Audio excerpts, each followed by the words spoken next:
And so we ultimately want to see social justice, which must include economic equality.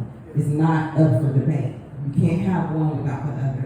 So, with that said, thank you again for all coming out and introduce this wonderful, again, New York Times bestselling author, La-Rue Duncan founder, and she's going to bless us with some beautiful poetry. And I just have to say, I got a little sample of one, and I had to fight back tears. So, with that said, let's welcome the beautiful, it's the queen, La-Rue Duncan Fowler.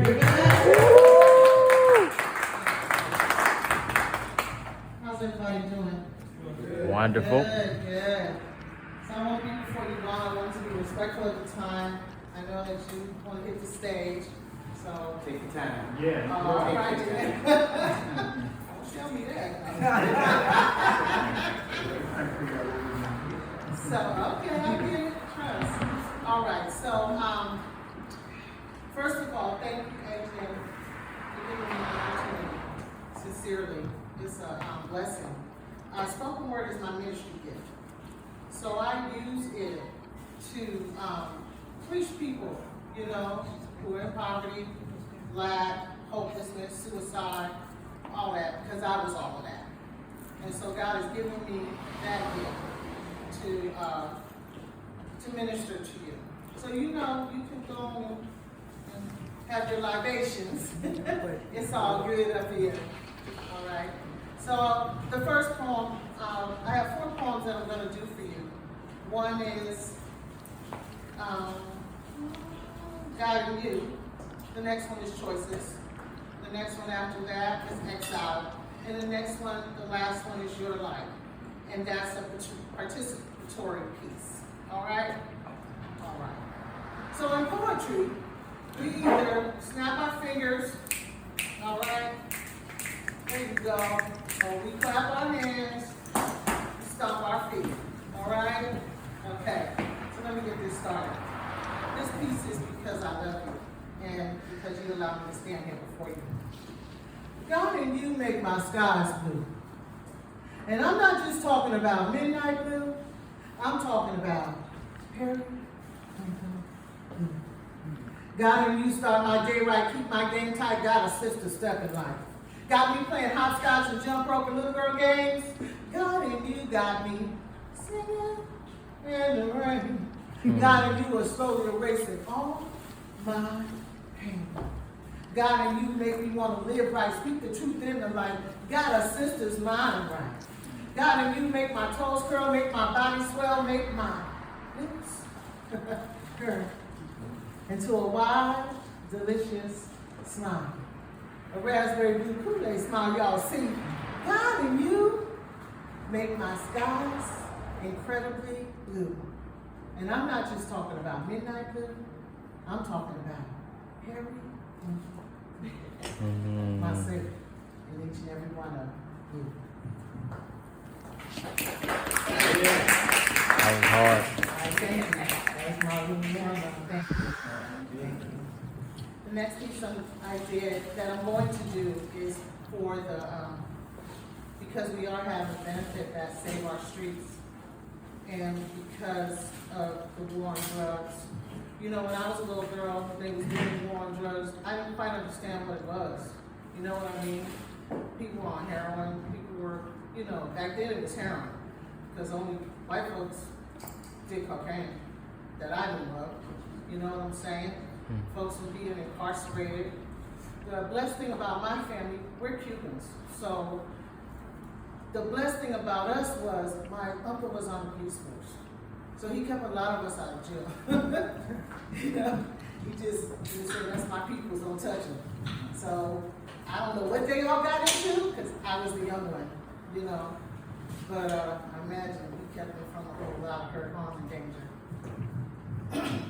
So the piece is called Choices. Locked away in the cell he stood, looking back through time. He could still hear his mother's voice, singing nursery rhymes. London Bridge is falling down, falling down, falling down. my fair lady. His mind went back to the place and time where his life's choices determined his life's destiny. Listen, my children, and you shall hear about the midnight ride of Paul Revere. So he chose drive-bys over class size, be wary of learning about nouns, subjects, verbs, people, places, things. Predicated to the fact that there weren't enough adjectives to describe the growing fear and restlessness inside. Caught up in the facts of poverty and lack. Not enough food to eat, water to drink, places to sleep. Not enough good choices to go around, so he chose the only love he knew, the games. And as he sat there in his 40-foot by 40-foot cell at 40 years old, his mind went back to Sunday school. And he heard his pastor's call. Son, what the devil meant for evil, God can turn around for you good, but you got to make the right choice. So on this day, choose life. On this day, choose Christ. And now with nothing but time on his hands and thoughts on his mind, my brother's doing time, trying not to lose his mind, praying if only he could turn back the hands of time before the gun cocked and the bullet dropped and the blood spurt and her body fell. Before the last words she uttered were, if only he could turn back the hands of time. If only he could go back. If only he could go back to that place safe in his mother's womb. If only he could turn back the hands of time. When Daddy was still alive. Yeah. And his mother, see, she smiled all the time. Singing those silly nursery rhymes. London Bridge is falling down, falling down, falling down.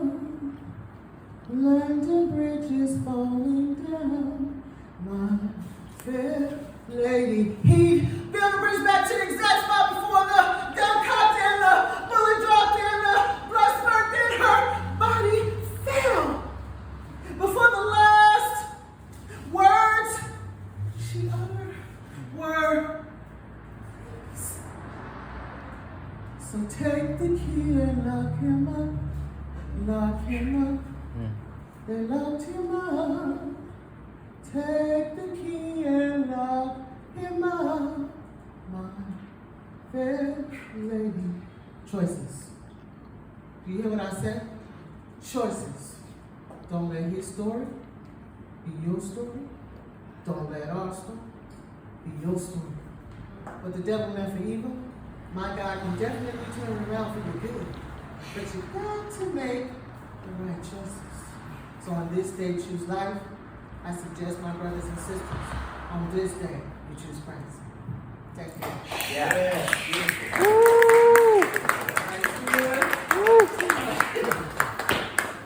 All right, so this piece here is my testimony. It's called Exile. Exiled by my family, abandoned by my king to a place called California. I now recreate myself. No longer strive to take down my words, to find my every thought. I write, I be. Redefining words and developing new thought processes. Thus, a new way of thinking. No one here who speaks my language, I create new languages now. Exile with my children.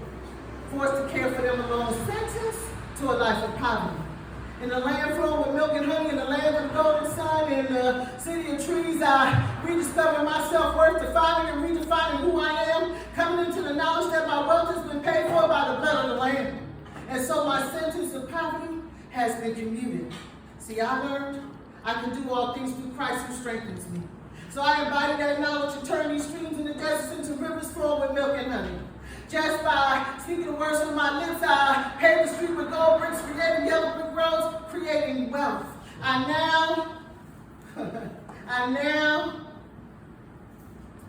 now create wealth for my children's children.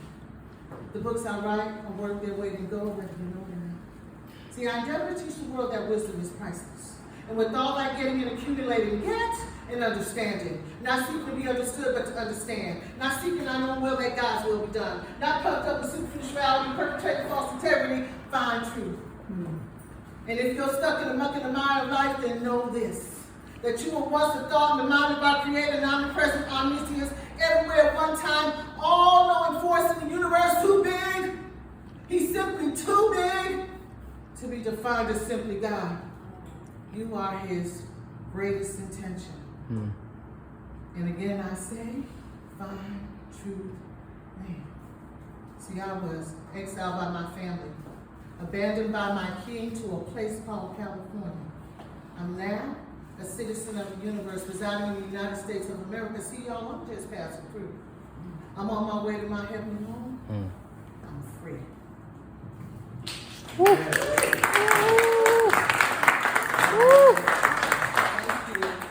So once again, thank you so much for allowing me to minister to you. This last piece is the participatory piece.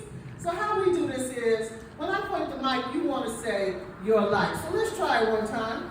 Your life. Okay, y'all got to give just a little bit more energy than that. Your life. Your life. All right, one more from my Holy Ghost mind. Your life. All right, Jim, all right, I'm feeling that. You keep coming in and out of my life, and I can't tell you no. Your life. A chocolate ice cream cone in 80-degree weather, all I want to do is look. Your life. A kid in the backseat of a car with no air conditioning and all the windows are down. Your life. A warm bath and a cold shower. First you heat me up only to cool me down. Your life. My sweetest temptation and my greatest distraction. Without you, I can't do nothing. However you make me want to finish everything. Your life. A paradox. Forever changing and yet forever the same, but still you keep coming and coming and coming in and out of my life, and I can't tell you no. Your life. The sunrise by day and the sunset by night. First you heat me up only to cool me down. Your life. A long walk on the Berkeley Pier showing me life in a different dimension. San Francisco's on the left and Richmond's on the right and Berkeley's behind us. Water's crashing against the rocks and pelicans are swooping from the sky. You and I walk on water. With you I'm going places, but yet I'm standing still, but still you keep coming and coming and coming in and out of my life, and I can't tell you no. Your life. A hit. A 4-minute rush, you're like a toe. On the weed pipe, you're like a hymn. Swing those sweet chariot, stop and let me ride. You're like the baptism of the Holy Spirit. Y'all got me speaking in tongues. You're like a healing balm in Gilead. You keep coming in and out of my life, and I can't tell y'all no, because you're like love, sincerely like love to me. God bless you and thank you so much.